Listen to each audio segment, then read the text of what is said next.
Ejemplo 4. Determine respecto al origen mostrado los momentos de inercia máximo y mínimo que se pueden obtener al girar los ejes mostrados.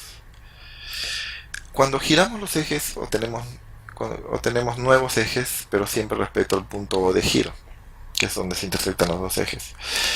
En este caso nos están pidiendo respecto a ejes que giran respecto al punto O, pero en las aplicaciones en ingeniería civil, sobre todo para vigas, es muy bueno trabajar con ejes que pasan por el centroide, previamente habiendo hallado el centroide, ¿no? En este caso no necesitamos preocuparnos del centroide de esta figura, ya que nos piden respecto a los ejes dados. Pero recuerden que si nos piden respecto a ejes centroidales, primero hallamos las coordenadas del centroide y trazamos ejes en esos que pasen por esos puntos. Vamos a trabajar no con los ejes centroidales, pero la idea sería parecida. Determinen los correspondientes ejes principales donde esto ocurre. Se refiere a qué ejes nos dan un máximo momento de inercia y un mínimo momento de inercia. Esos son los ejes principales y se obtienen girando los ejes que nos dan hasta cierto ángulo, el cual vamos a obtener gracias al círculo de Moore. Lo primero para obtener los ejes principales es calcular los momentos de inercia respecto a los ejes que nos han dado, y para eso dividimos a las figuras en un rectángulo, en este caso un cuadrado, y otro cuadrado de hueco. La figura sería compuesta por un rectángulo menos un hueco, que es otro rectángulo, en este caso los dos cuadrados. Hacemos los dibujos correspondientes y vemos las dimensiones que corresponden a estas figuras. El segundo paso sería calcular los momentos de inercia respecto a ejes paralelos a los ejes centroidales, o sea, los centroides de estas figuras que obtuvimos anteriormente no pasan por los ejes dados, entonces tenemos que trasladarlos por el teorema de ejes paralelos. Por ejemplo, el cuadrado grande, al haber visto la tabla de momentos de inercia que ya deben conocer, un momento de inercia respecto a un eje que pasa por el centroide y es paralelo a uno de los lados de un rectángulo es base por altura al cubo entre 12. Le sumamos el área de este cuadrado, 3 pulgadas al cuadrado, y los desplazamientos que necesito para estos ejes centroidales para llegar a los ejes pedidos, en este caso 6 pulgadas, 6 pulgadas, y obtenemos el momento de inercia del cuadrado grande. Ahora queremos también el producto de inercia de este cuadrado grande. Otra vez el teorema de ejes paralelos, pero para productos de inercia. Todos los rectángulos respecto a ejes que pasan por su centroide son simétricos, por lo tanto obtenemos productos de inercia igual a 0 para rectángulos respecto a ejes que pasan por el centroide. El problema es que no queremos respecto a ejes que pasan por el centroide, sino los ejes dados. Los ejes dados entonces tienen desplazamientos de 3 pulgadas y 3 pulgadas positivos. Y el área es otra vez la misma y obtenemos 324. En este caso han puesto desplazamientos positivos, ya que da lo mismo que yo traslade los ejes que nos han dado hacia el centroide, los dos ejes desde donde nos han dado hasta llegar al centroide, en este caso los dos salen positivos, o daría lo mismo que yo a los ejes de los centroides los lleve a los ejes queridos, a los ejes deseados. Claro, saldrían ambos con los signos opuestos, pero al ser ambos con signos cambiados se obtendría la misma respuesta como estamos obteniendo acá. Ahora queremos el momento de inercia al cuadrado 2. El momento de inercia al cuadrado 2 aplicamos otra vez nuestras tablas para cuadrados. Respecto a ejes centroidales sería base, o sea, el lado paralelo al eje que queremos, por altura al cubo entre 12. Le sumamos la distancia entre los ejes X, ya que estamos trabajando en los ejes X, 3 al cuadrado, la distancia al cuadrado, y el área es 2 por 2.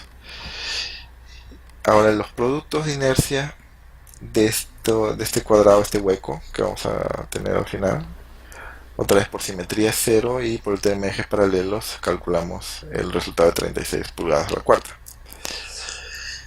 Ya que tenemos los dos cuadrados calculados, ahora calculamos el de la figura total, simplemente el cuadrado grande menos el cuadrado pequeño. Obtenemos el momento de inercia en X. Por simetría no vamos a repetir los cálculos para el eje Y, ya que es simétrico respecto al eje Y, va a salir el mismo valor.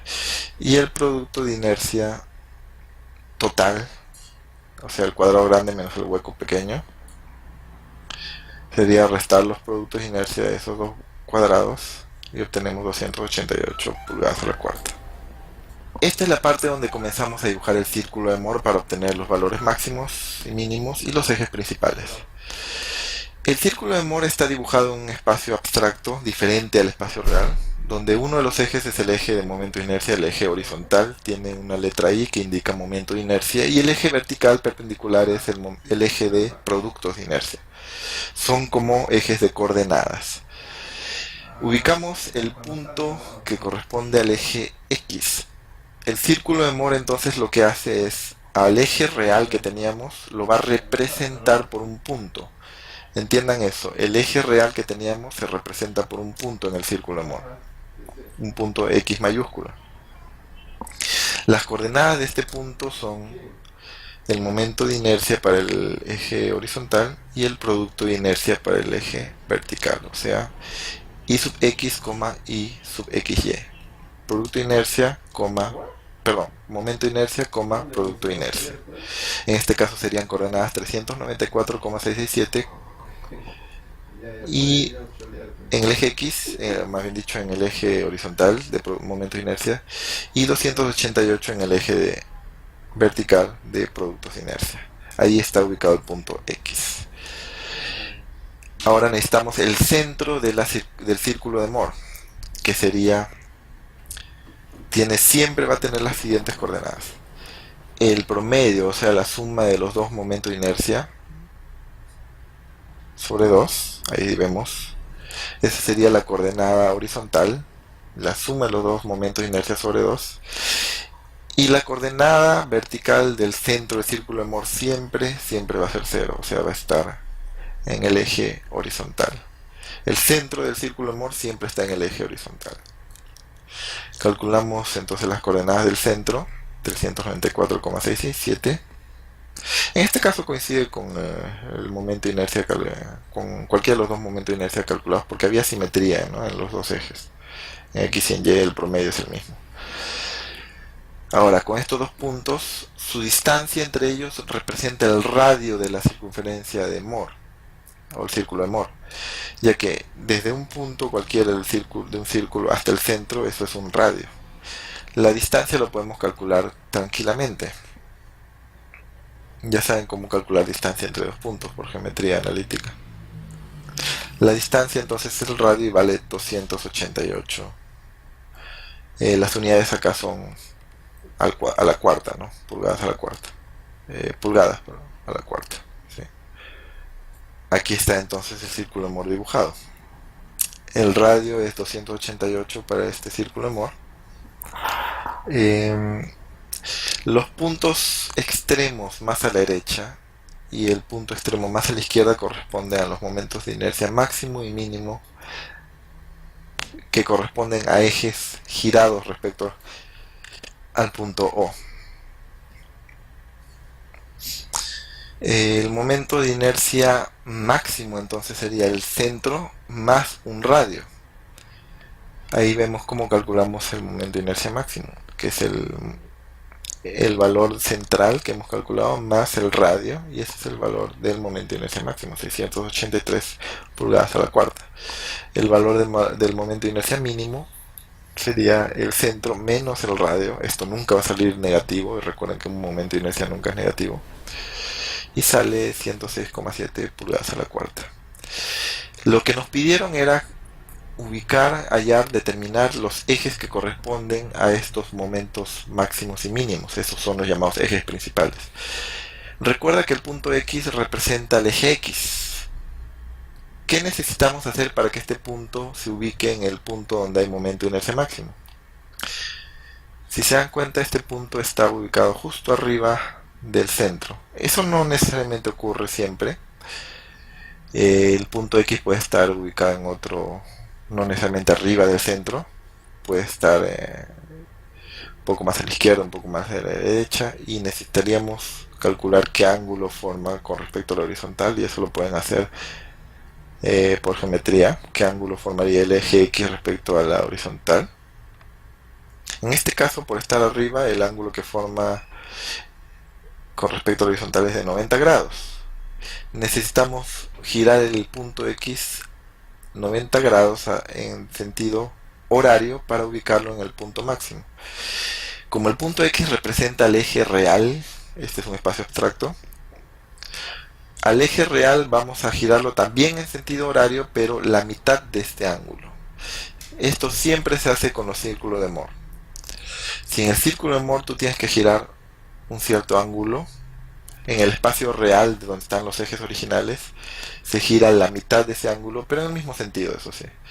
Entonces el eje X original vamos a tener que girarlo en sentido horario, o sea, va a ir por debajo, la mitad de 90, o sea, 45 grados. Y ese sería un eje principal que le corresponde al momento de inercia máximo.